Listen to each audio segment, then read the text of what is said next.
साल 1970 में हिंदी सिनेमा के सबसे सफल निर्माता, निर्देशक और एक्टर मनोज कुमार ने एक फिल्म बनाई थी, उपकार। उस फिल्म का एक गाना काफी पॉपुलर हुआ था।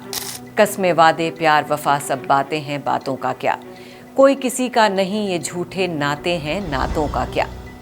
ये गाना उस वक्त देश में किसानों के हालात को लेकर बनाया गया था, लेकिन आज के दौर में ये गाना हमारे देश के नेताओं पर 100% फिट बैठता है। खासतौर पर बिहार की राजनीति में कब क्या फेरबदल हो जाए, कुछ नहीं कहा जा सकता है। नमस्कार, आप देख रहे हैं श्रेष्ठ भारत और आपके साथ मैं हूं मुक्ता सिंह। इस बार हुए लोकसभा चुनाव किसी मेलोड्रामा से कम नहीं थे। इनमें फुल सस्पेंस था, एक्शन था, थ्रिलर था, धोखा था और बेमेल रिश्तों का गठजोड़ भी था। कोई चुनाव से पहले किसी पाले में था तो चुनाव के बाद तुरंत पाला बदल लिया।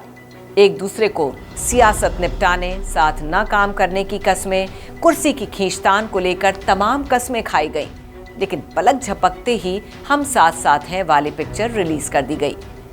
इस कहानी के सबसे मुख्य किरदार हैं बिहारी बाबू नीतीश कुमार, जो कहते थे मिट्टी में मिल जाऊंगा लेकिन कभी उनके साथ नहीं जाऊंगा, उनके मतलब मोदी सरकार के साथ। वहीं दूसरे मुख्य किरदार हैं बिहार बीजेपी के अध्यक्ष रहे सम्राट चौधरी, जिन्होंने कसम खाई थी उनको कुर्सी से उतार कर ही मुरेठा खोलूंगा, लेकिन कभी भी फला कुमार के साथ नहीं जाऊंगा।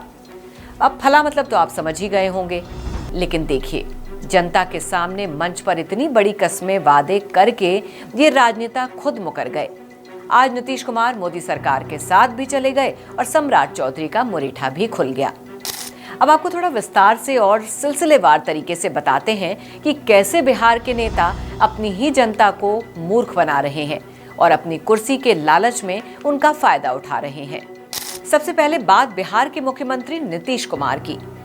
बिहार के मुख्यमंत्री नीतीश कुमार ने ये कसम खाई थी कि मिट्टी में मिल जाएंगे लेकिन भाजपा में नहीं जाएंगे।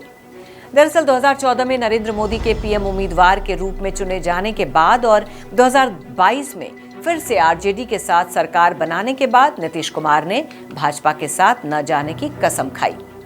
वो कहते थे कि भाजपा ने उनका भरोसा तोड़ा है, चुनाव में उनकी इतनी दुर्गति होगी कि लोग देखेंगे, लेकिन अब अपनी ही कसम तोड़कर वो आरजेडी के साथ न जाने की कस्में खा रहे हैं। कितनी जल्दी पलटी मारी है, जरा ये सोचिए।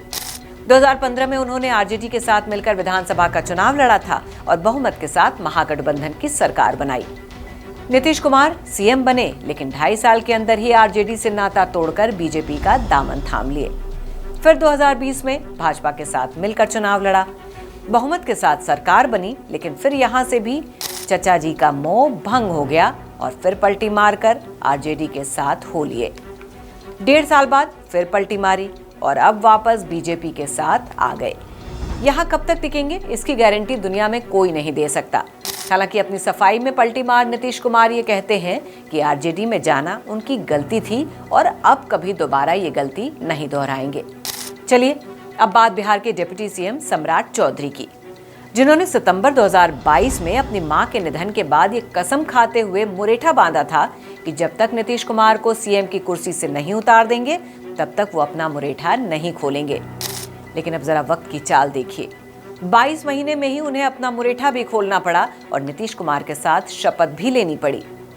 विपक्षी महागठबंधन की नींव रखने वाले नीतीश कुमार जनवरी 2024 में ही उनका साथ छोड़कर एनडीए में आ गए थे। सीएम नीतीश ही रहे, लेकिन सम्राट चौधरी बिहार बीजेपी अध्यक्ष से डिप्टी सीएम बन गए और अपना मुरेठा भी खोल दिया। अपनी सफाई में सम्राट चौधरी कहते हैं कि जब नीतीश कुमार जनवरी 2024 में महागठबंधन का साथ छोड़ एनडीए में आए तब उन्होंने इस्तीफा दिया था। इस्तीफे के बाद उनकी कसम पूरी हो गई थी।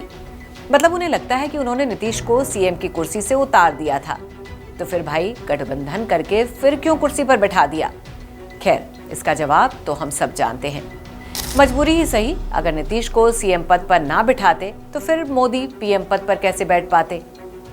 चलिए बात आरजेडी सुप्रीमो और बिहार के पूर्व सीएम लालू प्रसाद यादव की, जो कभी कस्में खाते थे कि कांग्रेस नेता इंदिरा गांधी को कुर्सी से उतारना है। वो दौर इमरजेंसी से पहले का था, जब इंदिरा गांधी देश की प्रधानमंत्री थी। बिहार में जेपी नारायण की अध्यक्षता में एक आंदोलन तेजी से पनप रहा था और इसी के साथ बिहार के 2 नेता भी तेजी से उभर रहे थे। नाम था लालू प्रसाद यादव और नीतीश कुमार। दोनों का एक ही मकसद था कि कांग्रेस सरकार को केंद्र से उखाड़ फेंकना है। लालू यादव भी इंदिरा गांधी के इमरजेंसी के फैसले के खिलाफ थे, लिहाजा वो अपनी नौकरी छोड़ जेपी आंदोलन में कूद पड़े थे। इमरजेंसी के दौरान गिरफ्तार भी हुए और करीब 2 साल तक जेल में रहे। लेकिन वो कहते हैं ना, वादे हैं वादों का क्या। जिस कांग्रेस के विरोध से लालू ने अपनी सियासत शुरू की थी, उसी कांग्रेस के सबसे मजबूत सहयोगी हैं। 1977 में शुरू हुए उनके अभियान ने कुछ सालों में ही दम तोड़ दिया। आज दोनों में इतना भाईचारा है कि कांग्रेस की सीट से लेकर कैंडिडेट तक लालू प्रसाद यादव ही डिसाइड करते हैं। चलिए अब बात देश के सबसे युवा सांसदों में से एक एलजेपी चीफ चिराग पासवान की, जो आज एलजेपी के अध्यक्ष हैं। ये महाशय भी कहते थे कि मुझे नीतीश का नेतृत्व स्वीकार नहीं है। 2020 के विधानसभा चुनाव से पहले नीतीश कुमार से चिढ़ते हुए ही चिराग पासवान एनडीए से अलग हो गए थे। वो कहते थे, नीतीश ने मेरे पिता का अपमान किया था जिसे कोई बेटा नहीं सह सकता था, इसलिए मैंने एनडीए से अलग अकेले चुनाव लड़ने का संकल्प लिया है। मगर अब लगता है 4 साल में ही तमाम गिले शिकवे दूर हो गए। लोकसभा चुनाव के बाद से चिराग और नीतीश खूब गले लग रहे हैं, एक दूसरे का गुणगान कर रहे हैं, मंच साझा कर रहे हैं। ऐसा लगता है कि कुर्सी के लालच में चिराग अपने पिता रामविलास पासवान का अपमान भूल चुके हैं। इन सभी बनते बिगड़ते रिश्तों पर बिहार के कुछ राजनीतिक विश्लेषक मानते हैं कि आज के दौर में नेताओं के लिए कस्में और वादों के कोई मायने नहीं रह गए हैं। अब मौका पर इस राजनीति का ही बोलबाला है। आज के नेता न किसी नीति को मानते हैं और न ही वैचारिक सिद्धांतों पर कायम रह पाते हैं। राजनीति का इतना गिरता स्तर सिर्फ बिहार का ही नहीं है, बल्कि पूरे देश में लब्बो-लुआब यही हालात हैं। वादा खिलाफी और कुर्सी का लालच देश भर के नेताओं के डीएनए में बस गया है। फिर चाहे कश्मीर में महबूबा मुफ्ती और बीजेपी का गठबंधन हो, या फिर महाराष्ट्र में शिवसेना और एनसीपी का। आज देश की सियासत में कुछ भी हो सकता है, इसलिए आज के नेताओं से नीति और सिद्धांत की उम्मीद करना ही बेईमानी है। इस खबर के बारे में क्या है आपकी राय, हमें कमेंट करके जरूर बताइए। फिलहाल की इस खबर में बस इतना ही। बाकी खबरों के लिए देखते रहिए श्रेष्ठ भारत। श्रेष्ठ भारत पर खबरों से जुड़े रहने के लिए चैनल को सब्सक्राइब और लाइक करें, बेल आइकन दबाएं और देखते रहें श्रेष्ठ भारत।